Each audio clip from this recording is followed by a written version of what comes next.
Доброе утро всем, ребята. Доброе утро. 16 декабря, пятница. Стартанули мы. Короче, хорошо отдохнули, спокойно едем. Мне нужно 330 километров доехать до точки, а погрузка только в понедельник. Знаете, я вот пятница, почти 8 утра. Блин, а машин нету. Что такое? Такое ощущение, что сегодня, может быть, сегодня суббота или воскресенье. Да нет, вроде пятница сегодня. Вчера был четверг, я ж не мог спать двое суток, правильно? Блин, удивительно. Либо я такой хорошей дороге стоял, либо по этой дороге никто не ездит. Сейчас куда-нибудь она меня заведет. Я просто такой даже, блин, в сомнениях. Блин, где все машины, блин? Очень так странновато, да, так. А может быть, так в Испании надо? Может быть, они начинают там не в 8, а только там в 10 или в 11. Это все может быть, это же южные страны. Надо, кстати, будет посмотреть, во сколько там погрузка начинается. Я немножко так по темноте поеду с вами, покажу просто, что дорога пустынная. Вот мимо меня проехала только одна машина, легковая. Пока я стоял на паркинге, со мной стоял коллега впереди. И все, и больше никого не было. Через дорогу там такой же паркинг, тоже один стоял. Вот Аликанте 326 показывает. Один стоял через дорогу, потом уехал. И утром, когда я встал, тоже еще один стоял, но тоже уехал. Ну, видно, 45 минут постоял. И трафик такой, вообще никакого трафика, можно сказать, нету. Это, с одной стороны, радует, с другой стороны, как-то, блин, знаете, как из компьютерной игры, блин. Ты едешь один, блин, никого нету.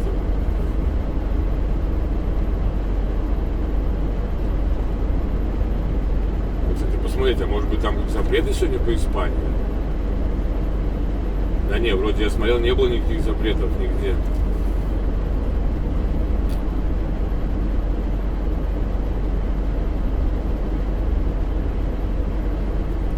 Что?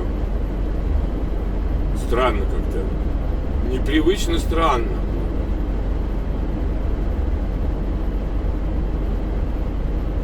Да, блин, 7:43, блин, время. Почти 8, ребята, блин. Люди, где вы, коллеги? Там сзади какая-то машина нарисовалась. Может, легковая. Я надеюсь, я сейчас не иду в горы куда-нибудь, знаете, как это бывает. Сейчас залезешь на серпантин. Но нет, посмотрел по навигатору, посмотрел по плану, прямая дорога, без всяких там серпантинов.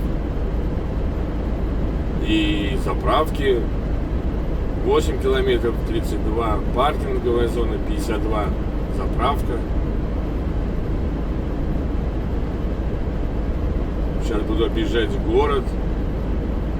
Ну как-то, блин, очень так интересно. Мне самому очень-очень интересно.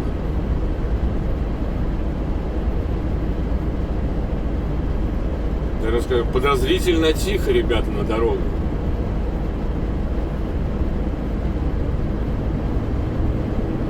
Да.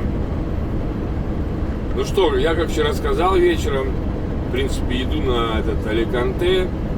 Посмотрел, погуглил, это какой-то завод. По-моему, там химические какие-то, блин, вещества. И, кажется, по полной программе нужно будет одеваться. Вот интересно еще, есть ли там этот самый, как он называется, тест. Обычно в Европе на химзаводах, на всех, большинства химзаводах еще есть тест компьютерный по технике безопасности. Хотя не, я ошибаюсь, не только на химзаводах, там я, в принципе, в 3 местах проходил тесты, работая в Хейстер-Кан. Там получалось так, что вот, видите, один пошел вперед. Получалось так, что коллеги промахнулись, две или три попытки и до свидания. Второй, еще один приехал, пару попыток и до свидания. Ну, потому что с английским туго.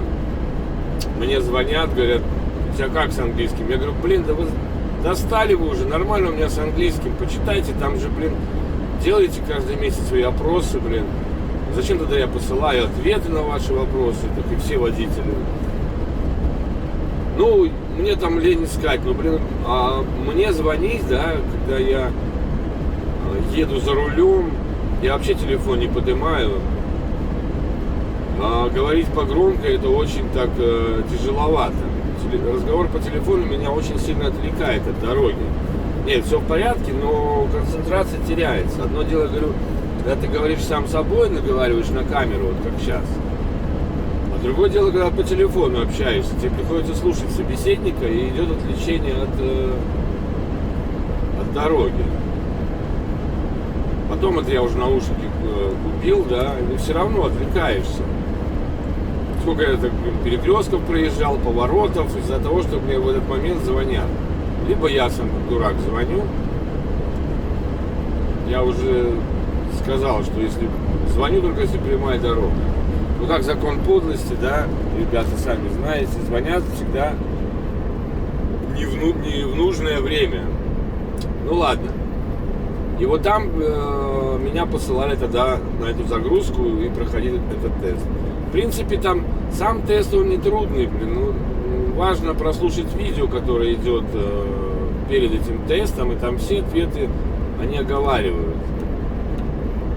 Что-то на голосом, да, что-то там на каких-нибудь там табличках, ну все это есть. Просто, ну, если человек не понимает по-английски, вот реально, ну вообще ноль, ну или очень слабо, то не пройти этот тест. Потому что там вопросы всегда касаются не только техники безопасности, ну, скажем, 50% по технике безопасности общие, а остальные 50% по организации техники безопасности на данном производстве, на данной фирме. И там уже так просто не пройти. Я, скажем так, не в совершенстве, далеко не в совершенстве владею английским языком, но, скажем, набирал из 100%, ну, 89, 83. Просто некоторые ошибки совершал, потому что там не понимал, я говорю, сути вопроса.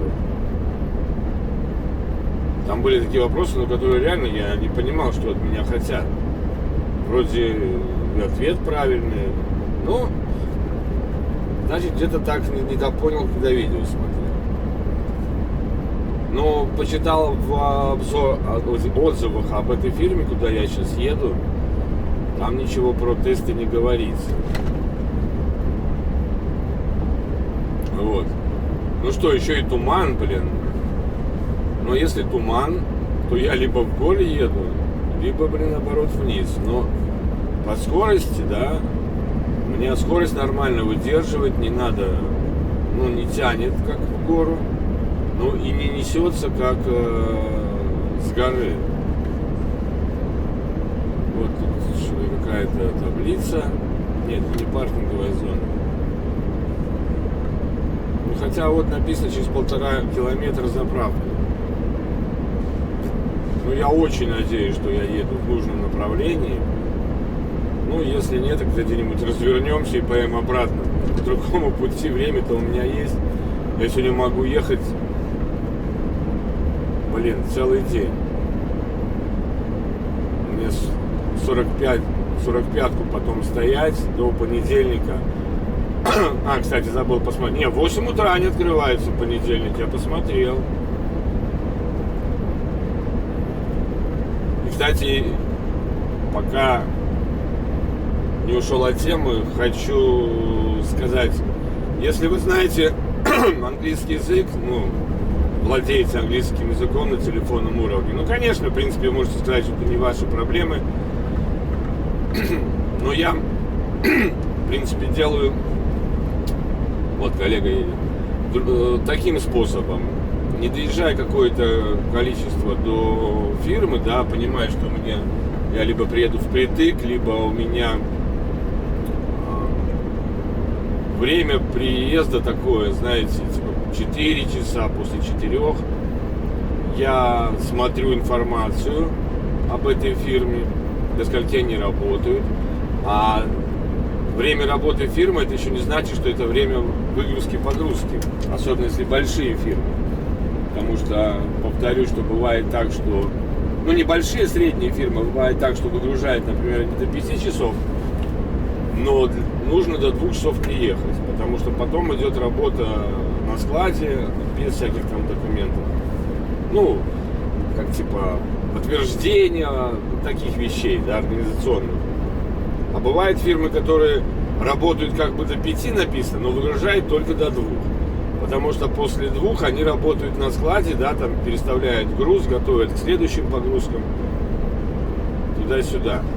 Ну, у меня такое ощущение, что где-то тут другая дорога должна была быть. Какая-то прямая у меня идет дорога, но ее почему-то у меня на карте нету. Странно. Не, она есть на карте, но почему-то у меня не ведет по этой карте. Поэтому я в таких случаях, не стесняясь, зная код страны, звоню по этому телефону.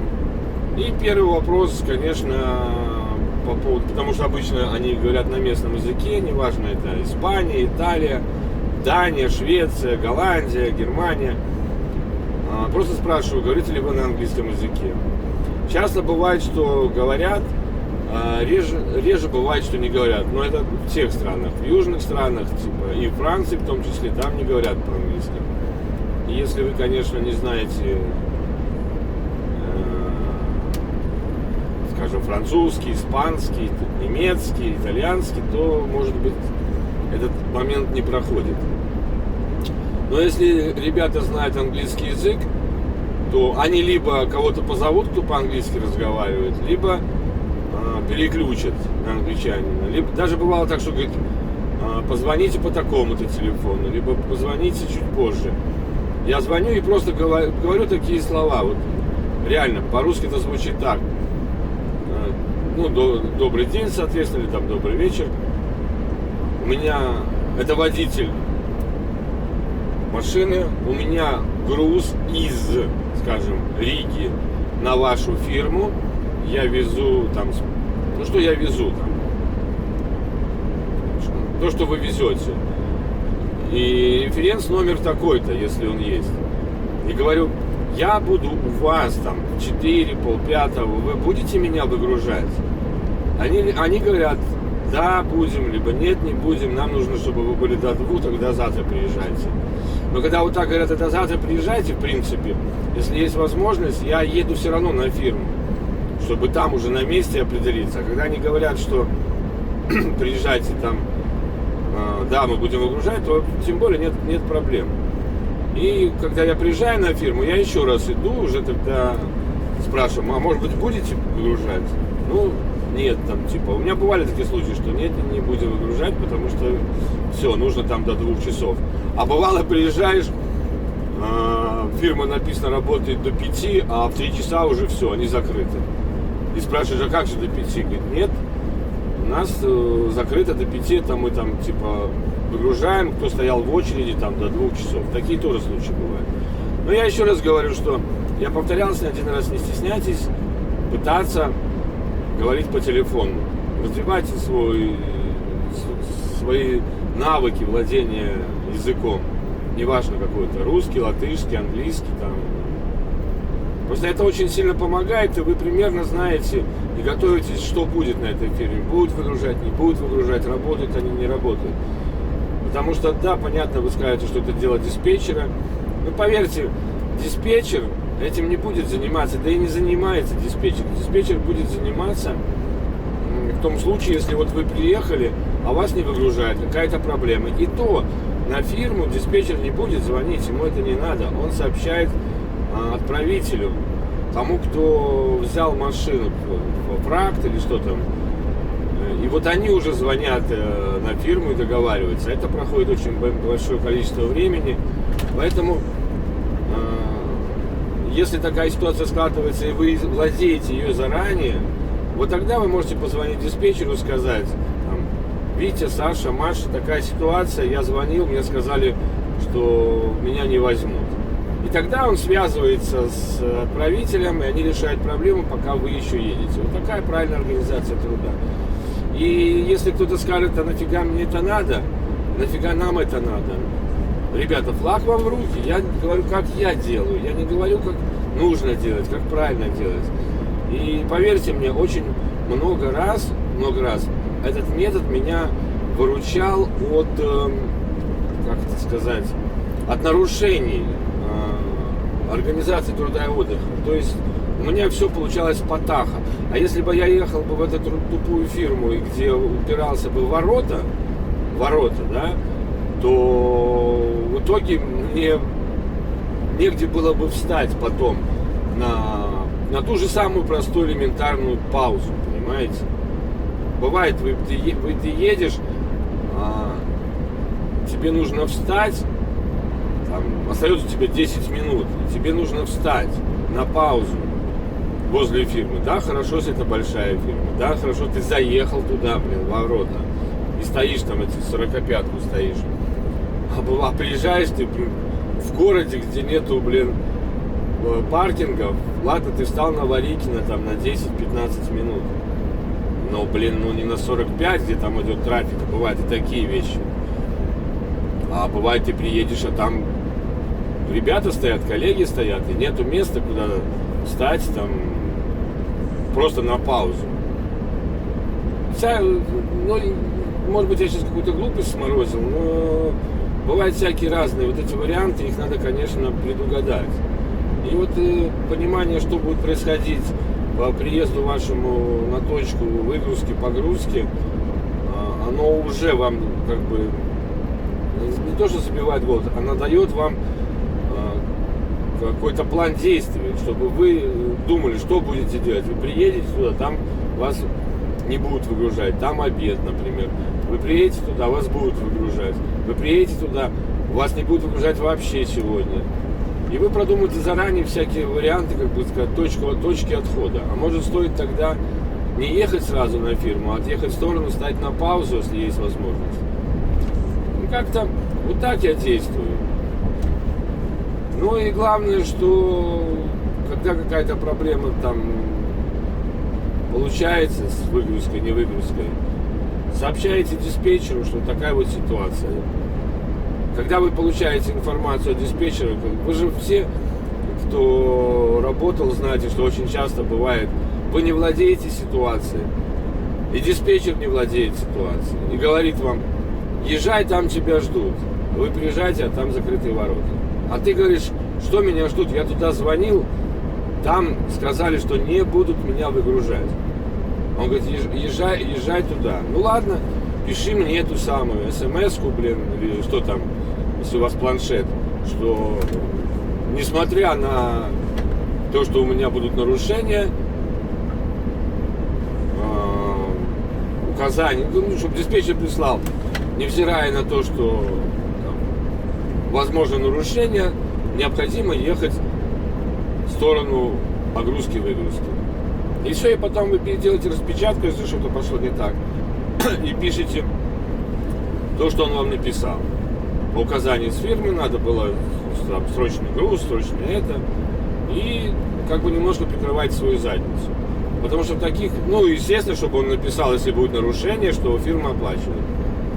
Но тоже, ребята, вот эти всякие вещи, да, нарушения все, никогда не делайте их, если не уверены в том, что вы будете работать дальше на этой фирме.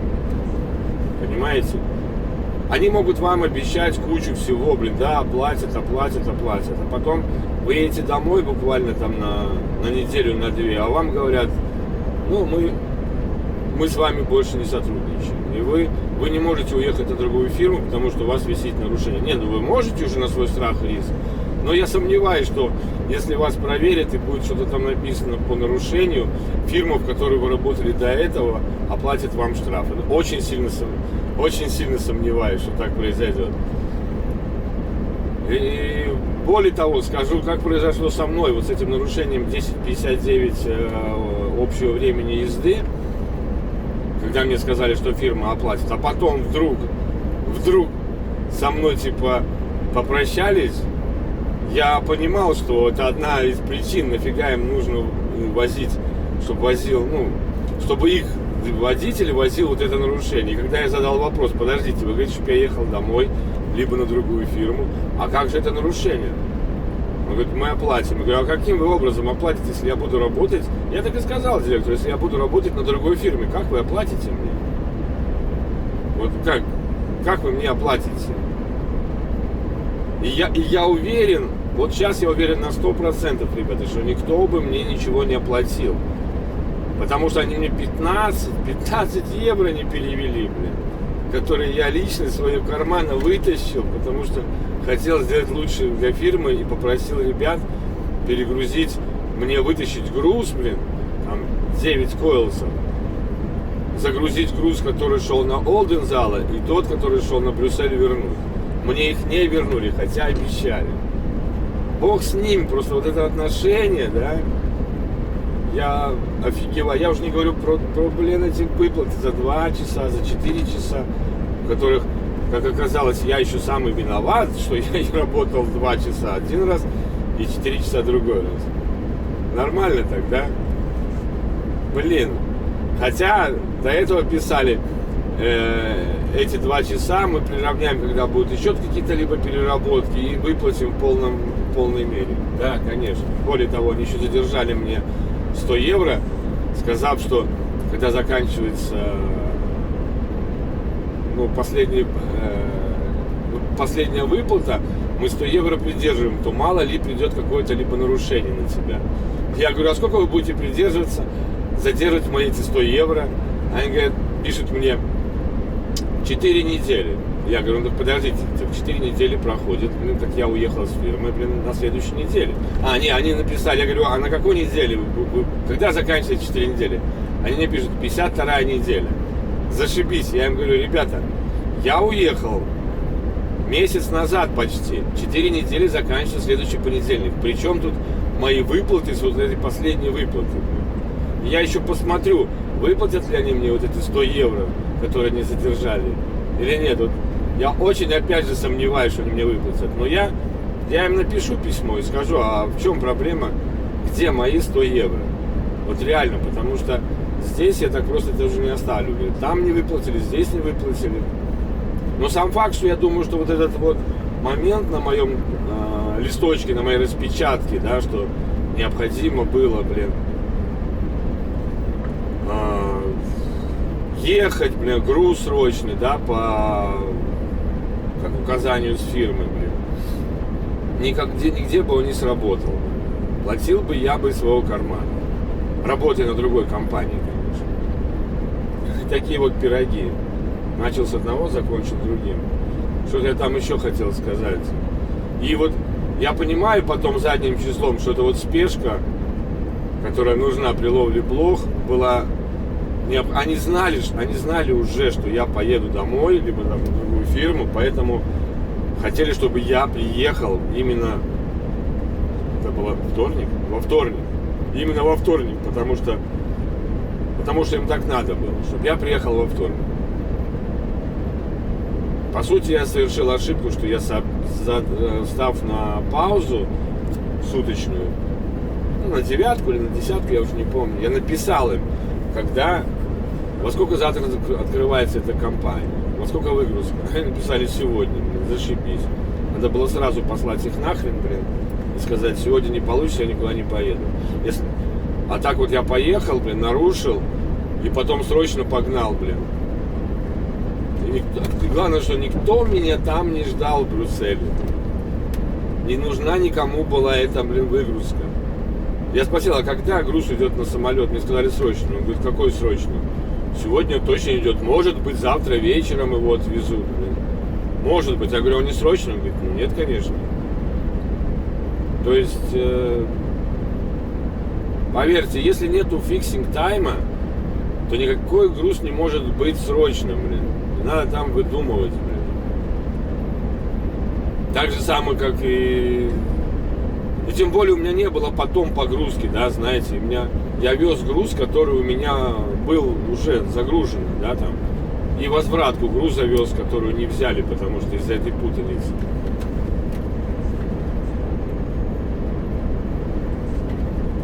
Такие вот дела.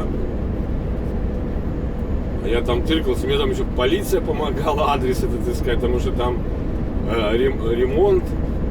Вообще весь район ремонтируется. Там, блин, все фуры ездят и ищут, где их места. Приезжаешь, на дверях написано: извините, мы сейчас по другому адресу, блин. Ну, там видно, что здания ломают, блин.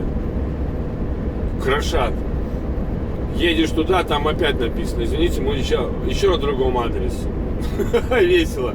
Я уже подъезжаю, а у меня уже время, блин, все, до свидос. Я уже переработал, блин. Я, блин, смело смотрю, полицейская машина стоит, подъезжаю к ним: ребята, какая ситуация, помогите мне найти вот этот адрес. Они говорят: сейчас, езжай за нами. И поехали мы с ними плутать. И они плутают, и я плутаю. Вот это было весело. Ну вот, сейчас еду. А потом они меня привезли на точку, и такой говорит: извини, блин, что так получилось. Я говорю: да ладно, что ж поделать. Вот я не могу понять, вот я еду по этой дороге, а параллельно идет, по-моему, другая дорога, прямая. Почему я по этой еду? Может, мне надо на ту перейти? Надо где-то встать, посмотреть, куда она ведет. Интересно, блин. Да я, может быть, ошибаюсь. Н-301, вот куда вот она ведет? Может, там новая дорога, а я об этом не знаю. Надо будет, может быть, в эту вести. Навигатор, который в Скании стоит, он, наверное, более современный. Ну, кстати, так неплохой навигатор, я вам скажу.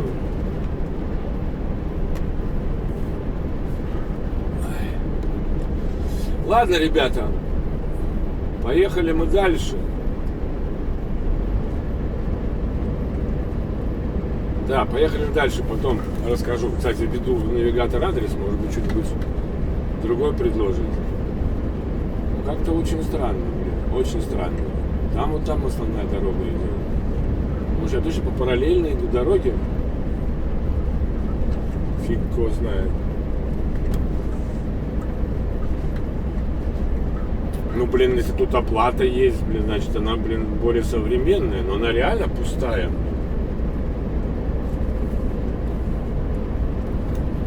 Немножко я отсутствовал, ввел я, короче, адрес в бортовой компьютер, навигатор. Он меня тоже ведет по этой же дороге, без всяких переходов на другую дорогу. Все точно как и есть. Аликанте 289, 52 километра по этой дороге. Но я фиг его знает. Мне-то кажется, надо было на ту перейти дорогу, которая прямая. Она, наверное, скоростная. И все. И... Ну ладно. По крайней мере, мне от этого не хуже. Дорога спокойная, никого нету. Гонок нету пока. Но, блин, реально, вот едет в туман. Сейчас даже посвечу дальними. И тишина. Туман, конечно, такой плотный уже, блин. Надо, наверное, задний включить. Противотуманки, блин. Чтоб не было проблем. Да нет, это, в принципе, новая дорога. Какая-то. Но на там город будем объезжать. Ладно, сейчас хотел другое сказать. По поводу регионов Испании. Может, кто-нибудь меня поправит, поскольку я... Ну да, я же задавал вопрос, но видео еще не вышло. Выйдет ли оно уже, когда я, наверное, покину Испанию. Ну ладно, суть не в этом. Все равно потом узнаю, если вы напишите в комментариях. Но по информации от моих знакомых, коллег, ну, которых я знаю, кто мне звонил, писал в WhatsApp, по регионам не надо вводить каждый регион при заезде-выезде. Нужно вводить регион только когда вы заезжаете в Испанию, в каком регионе зашли, когда закрываете страну, Испанию именно, да, и заканчиваете смену, скажем. Закончили смену, вводите Испанию и регион, в котором закончили. Так же самое, соответственно, открываете, когда смену, открываете страну и указываете регион. И все, в принципе. Больше ничего не надо, потому что при выезде, соответственно, не надо ничего там указывать. Из выезда в страну вы указываете въезд другой страны, куда вы въезжаете. Ну вот уже появляются коллеги на дорогах.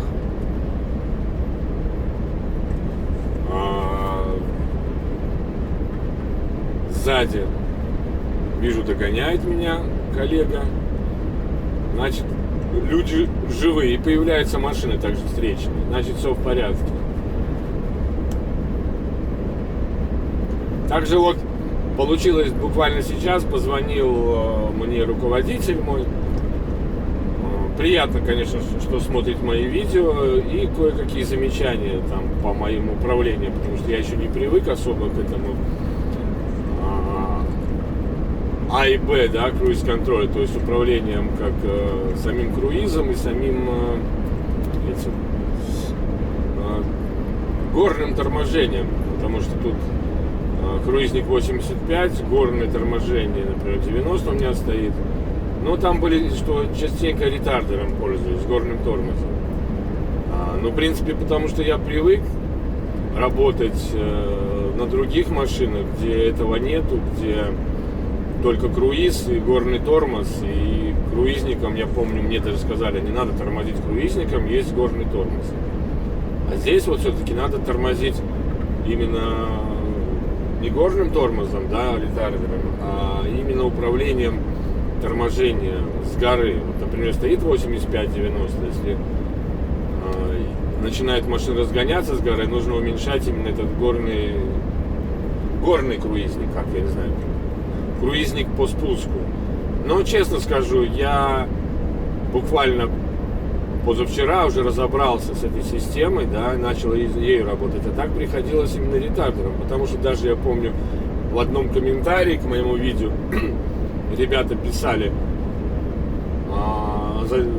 не надо тормозить круизником, нужно типа работать ретардером. Да, я помню, по Италии там внесся вниз, ну там, блин, не то, что ретардер не держал, не то, что там круизник не держал, там, блин, на ноге я не мог затормозить, блин. А здесь надо вот этим стараться. И то, я говорю, я пару раз пытался, но улетала конкретно машина, ну просто летит. Ладно, сухой асфальт, но, блин, когда он мокрый, когда туман перед глазами, блин, надежда на что? На руки и ноги, правильно? На ощущение машины, а не то, что там автоматика идет. Но если начальник говорит, что нужно пробовать вот этим работать, он будет нормально тормаживать, это очень тогда здорово, блин, тогда очень хорошо. Буду уверен теперь в этом. И вот вчера, да, например, уже я редко использовал ретардер, но только когда вот эти вот вдруг резкие пробки, блин, когда едешь, и вдруг, блин, резко там, ты не видишь, что там впереди творится, блин. Машина, блин, врубает аварийки, оказывается, там пробка, которую я, не вижу даже сверху. И приходилось, блин, подтормаживать, потому что это склон, и все. А машины, например, я понимаю, да, склон это, да, ты идешь нормально, но ты не видишь машины почему-то там спереди, потому что такая как бы дымка. И вот тогда приходилось, блин, подтормаживать уже и ретардером, и даже ногой. Ну а так, да, я вчера уже пробовал, блин, очень хорошо срабатывает. Но я говорю, когда чистый асфальт. Ну, это очень-очень здорово, если автоматика работает. Привыкай к автоматике. Ну, конечно, привыкать, не так все быстро. Просто странно, там ребята писали, надо, ретардером. Ну, меня и учили ретардером тормозить в горах, а не круизником. Ну, здесь, видимо, вот эта система А плюс Б круиз-контроля. Ну, я даже и говорил там, что приходится, Ну, реально, один раз у меня на 97 улетело, все это дело. Ну, правда, недолго, так бывало 92, 91, ну, и ты уже не доверяешь. А потом уже, когда начал на нормальной дороге, не на скользкой дороге, да, тогда все в порядке. Выдерживал паузу и нормально. Ну вот, уже, туман прошел, дымка как бы прошла. Едем дальше, едем еще, ознакомляемся с работой. Но, говорю, Scania мне нравится, все больше, больше, больше, больше. И я ему говорю, что в Ригу я приеду сразу на Францию, загружу, там же праздники. Он говорит, как он сказал, я думаю, что я до праздников приеду. Вернее, не до праздников, а между Рождеством и Новым годом. Наверное, там где-то, значит, я пойду не паромом, значит, я пойду своим ходом. Значит, наверное, в Польше я встряну. Так, 19-е, 20-е. Да, фиг его знает. Давайте посчитаем. 19 я загружусь, 20-го, полный, 20 21 22 3 дня. Ну да, наверное, в Польше там надо будет стоять где-то. Как я понимаю, Польша в празднике стоит. Литва и Латвия, по-моему, не стоят, точно не знаю, но вот Польша, кажется, стоит.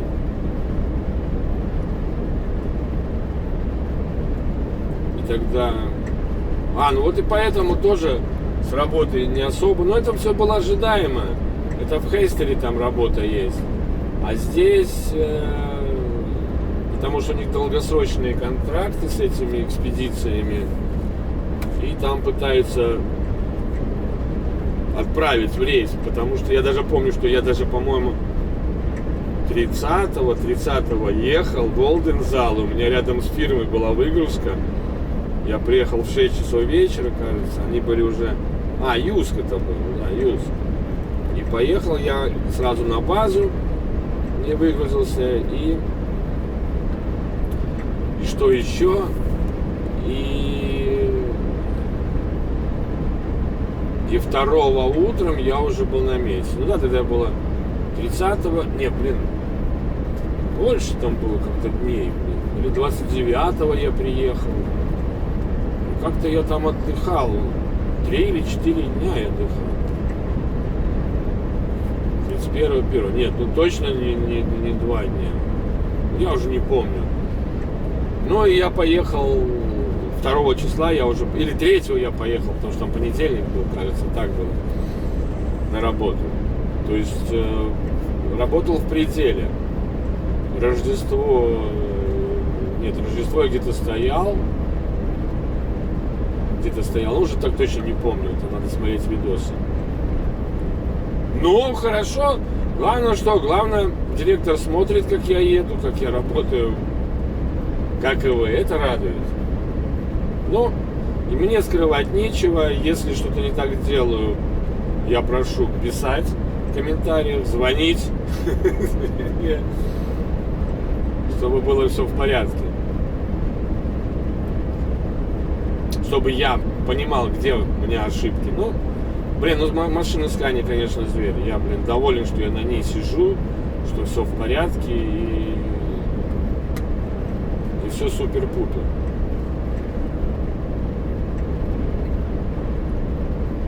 Ладно, ребята, едем дальше. Но вот меня как-то, все-таки интересует эта дорога. Сейчас она справа идет. Н-301 националка, а я еду по какой-то там АП. Может быть, у них не АП считается какой-то, а регион, ауторегион. Не, АП, это же не R. 2Т АП-36 или АП-36. Первая 45-ка моя на этой фирме. Стал я в Испании. Не доезжая 20 километров до точки, ну, можно сказать, до Аликанте или Аликанте. Стала такая заправочка небольшая. Ну, дальше, потому что уже следующее в городе. А в городе как-то не хочу. И там по трак-паркинг есть одна платная стоянка, одна вроде в районе моря там. Очень грязная. Ну, думаю, что здесь нормально. Здесь напротив вторая стоянка есть. Спросил, магазин работает круглосуточно. Ну, стоять можно, нет проблем. Я говорю, 3 noches. Он говорит, нет проблем, но проблема. Так что, ну, не знаю, как это будет дальше. Здесь вот коллеги приезжают, уезжают, но это в основном испанцы. Поэтому, как бы, они-то домой поедут. Ну, а мне тут 3 ночи куковать. Ну, ничего. Ну, не знаю, посмотрю по гуглу. Никаких тут особых достопримечательностей нет. Там какие-то парники, какая-то зона транспортная. Там тоже какие-то теплицы. И за мной тоже теплицы. Ничего особого. Короче, проехал. Нормально. Кстати, по поводу круиз-контроля с гор. Конечно, когда ты пустой идешь, все держит нормально, без проблем. Но когда ты идешь с полным грузом, блин, и так страшновато, когда, блин, видишь, что он не выдерживает, и ты не успеваешь круизником, блин, опустить, либо одним, либо вторым вариантом. Поэтому приходилось ретардер работать. Но буду сейчас стараться ретардер не работать. Кстати, вопрос для ребят бывалых. Вы когда с гор спускаетесь, вы чем тормозите? Круизником или ретардер? Все-таки. Мне очень важно, потому что до этого мне говорили, что надо ретардер тормозить, а не круизником. Как-то я даже к этому так и привык. Ну, не знаю, здесь получается, видимо, машина настолько хороша, что автоматика срабатывает. Но еще раз повторюсь, что главное не терять бдительности. Когда ты приближаешься, блин, ну нафиг, конечно, рука сама тянется за... И даже бывает, что и ножкой надо подтормаживать, потому что такие варианты. Сейчас тоже, короче, ехал. Иду на нормальной скорости, там 80-85, блин. Передо мной машина шла грузовая. Так проходим, а там полиция стоит. И так мне так на заправку. Блин, я-то еду, блин, нормально, так 80-75, по-моему, шел. Ну и как мне это тормозить? А заезд на заправку, блин, буквально через, ну, 300, наверное, метров. Зачем они меня вообще тормозили, я так и не понял. Это не какие-то... Алкоголь не проверяли, блин, права только проверили и все. И говорят, счастливой дороги, сеньор. Ну вот тоже пришлось ретардером тормозить, ну а как иначе? Не пролети же мимо них. Я думал, сейчас начнется по полной проверка Таха, блин, документов. Нас спросили, есть груз? Я говорю, пустой, только выгрузился, могу показать СМРки. Не, но проблема. Документы только спросил, блин, лицензии. Я дал ему. Но это просто были никакие там не баги, простые полицейские. Ну, очко жим-жим, знаете, блин. Так что... Ну, блин, я был удивлен, я даже, блин, офигел, блин. Еду так долго, блин, ни одной машины. Они, наверное, и как раз вот 2 машины. Одна фура испанская прошла передо мной, и вот я шел. Его не-то затормозили, а меня притормозили. Вот. Как-то так, блин. А вообще, я говорю, что шел, думал, блин, сегодня вообще какой день недели, блин.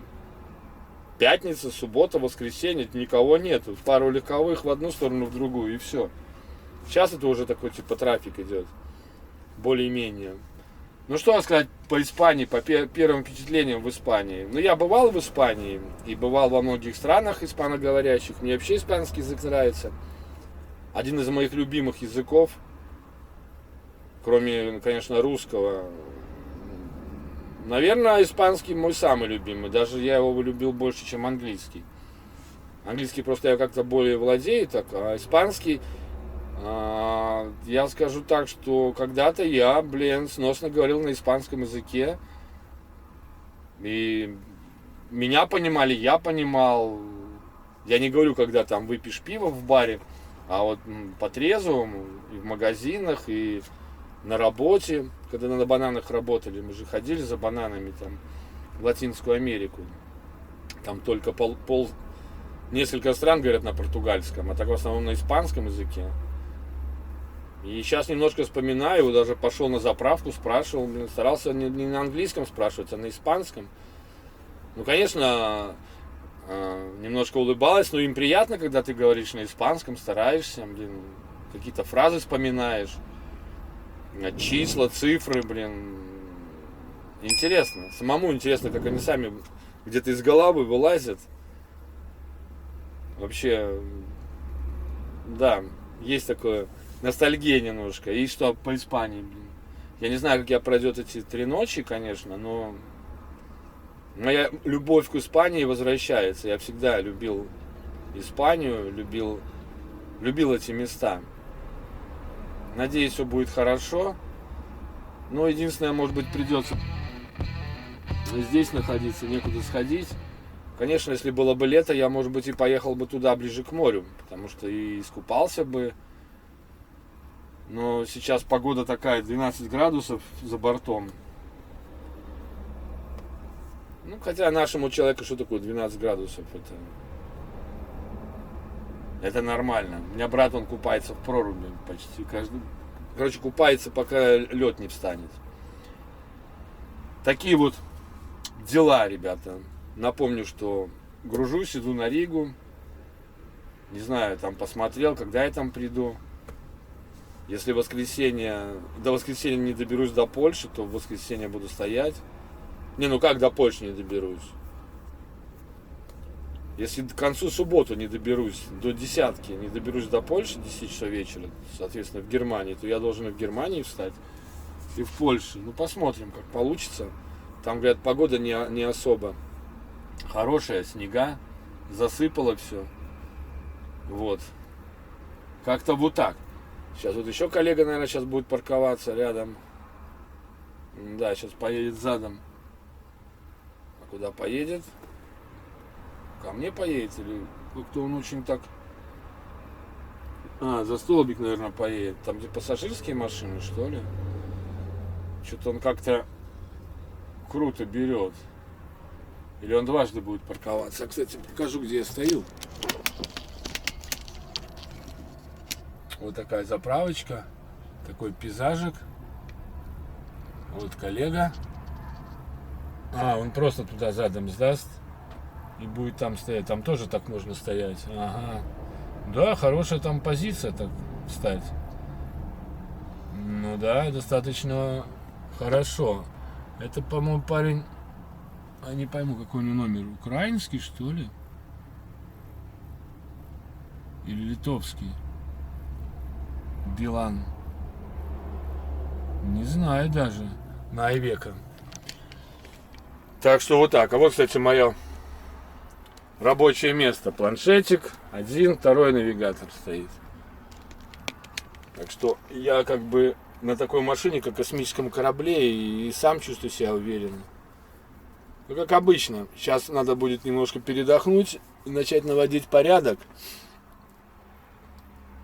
Прикрутить надо инвертор. Кстати, да, туалет здесь есть. Это очень хорошо. Воду можно брать. Это значит здорово все. Вот. Ладно, буду отдыхать, ребята. Еще раз всем спасибо, что заходите. Желаете доброго пути. Напоминаю, канал ни о чем. Канал о моих буднях. Ну, в принципе, я думаю, что они похожи на будни всех наших коллег. Еще раз спасибо. Заходите. И, как обычно, берегите себя, своих родных и близких. И все будет чики-пуки. Пока.